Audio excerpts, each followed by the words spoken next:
हमारे साथ आम आदमी पार्टी के विधायक अमानतुल्लाह खान जी हैं।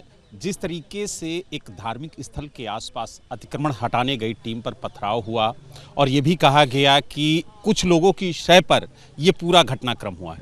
देखिए, बात यह है कि मैं तो ये नहीं मानता कि वो अतिक्रमण है। कौन कहेगा कि वो अतिक्रमण है? मस्जिद फैज़ इलाही, उसके आसपास की सारी ज़मीन दिल्ली वक्फ बोर्ड की है और 123 प्रॉपर्टी का हिस्सा है। और मैं दिल्ली वक्फ बोर्ड का चेयरमैन रहा, 2015 से 2016 से चेयरमैन रहा, और वो बाकायदा उसका ऑडिट कराते हैं। और 123 प्रॉपर्टी इन्होंने तो वक्फ बोर्ड के से छीन ली थी। 2022 में एक नोटिफिकेशन जारी कर दिया था, एक ऑर्डर जारी कर दिया था यूनियन ऑफ इंडिया ने। हम हाई कोर्ट गए, जस्टिस ओहरी के अदालत में ये केस लगा। वहाँ से 2023 में फ़ैसला आया कि 123 प्रॉपर्टी का एंट्रीम फैसला आया कि 123 प्रॉपर्टी एडमिनिस्ट्रेशन कंट्रोल वक्फ बोर्ड का रहेगा और यूनियन ऑफ इंडिया जो है उसमें सर्वे कराएगी, जो LNDO और DDA, क्योंकि ये 123 प्रॉपर्टी में 61 प्रॉपर्टी DDA के पास है और 62 प्रॉपर्टी LNDO के पास है। LNDO के रेवेन्यू रिकॉर्ड में है, लेकिन क्योंकि एडमिनिस्ट्रेशन कंट्रोल वक्फ बोर्ड का है तो ये हाई कोर्ट ने माना था।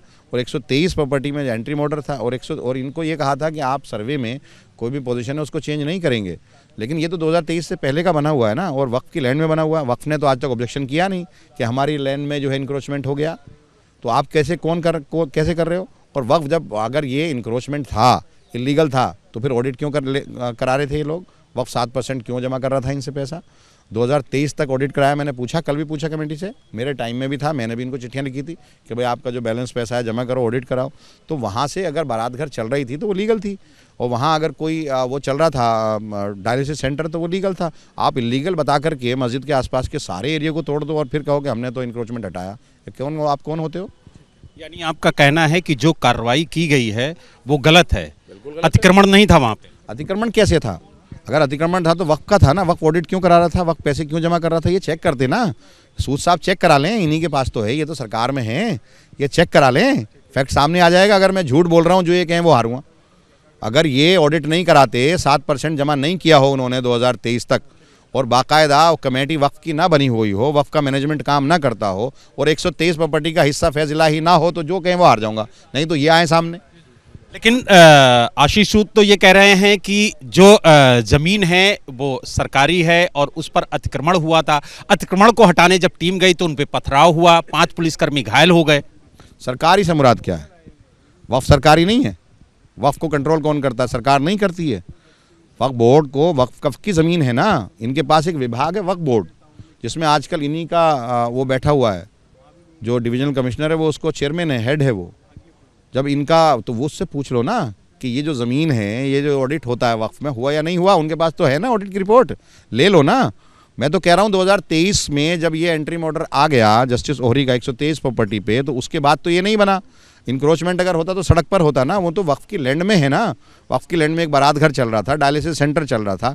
कल आप मस्जिद को ही तोड़ दोगे कि मस्जिद तो अंदर अंदर है, बाहर का जो अहाता है वो भी नहीं है, ये भी कुछ भी कह दोगे। कल डॉक्यूमेंट्स मांग लोगे। कल आप जो है लाल किले के डॉक्यूमेंट तो नहीं है, इसको भी तोड़ दो। क्यों? यानी आपका ये कहना है कि वक्फ की तरफ से कार्रवाई होनी चाहिए थी और ये जो कार्रवाई हुई है वो पूरी तरह से गलत।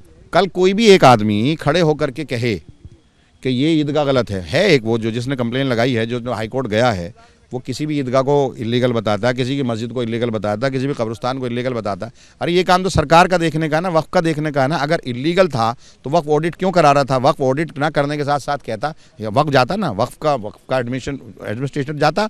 एडमिनिस्ट्रेटर तो इन्हीं का है ना वक्फ में। अभी तक वक्फ बोर्ड क्यों नहीं बना रहे हो आप?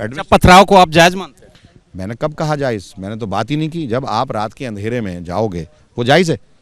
रात के अंधेरे में 2 बजे जितनी पुलिस फोर्स का इस्तेमाल किया गया, जिस तरह तोड़ा गया, वो जायज़ है। जायज़ कैसे कहा जा सकता है? आप एक ज़मीन को इलीगल बता करके, इंक्रोचमेंट बता करके, जो वक्फ बाकायदा वक्फ की मैनेजमेंट कमेटी चला रही थी, जिसका ऑडिट वक्फ करता है, जो 123 प्रॉपर्टी का हिस्सा है, जो 123 प्रॉपर्टी में एडमिनिस्ट्रेशन कंट्रोल वक्फ बोर्ड के लिए कहा गया, वो जायज़ कैसे? आज अभी आपने ज़मीन ले ली, इंक्रोचमेंट हटा दिया, तकलीफ दी, अब कुछ लोगों को आप पथराव के नाम पे जो अरेस्ट करके जेल भेज दोगे, मुकदमे दर्ज करोगे। यही तो काम है आपका। जितना दमन, जितना जुल्म, जितनी ज़्यादती मुसलमानों पर करनी करो। वो उसी अहाते में एक मंदिर भी बना हुआ है जो वक्फ की लैंड में है। आज तक मुसलमानों ने उस पर ऑब्जेक्शन नहीं उठाया और हमें उठाना भी नहीं है। अगर वहाँ मंदिर है तो वो इबादत करें, हमें कोई एतराज़ नहीं है, लेकिन हमारी ज़मीनों से इनको क्यों एतराज़ है? तो आपने देखा हमारे साथ आम आदमी पार्टी के विधायक अमानतुल्लाह खान जी थे, जिन्होंने साफ तौर से कहा है कि जो कार्रवाई की गई है वो पूरी तरह से गलत है। अगर कार्रवाई करनी थी तो वक्फ को करनी थी, ना कि एमसीडी या अन्य विभाग को।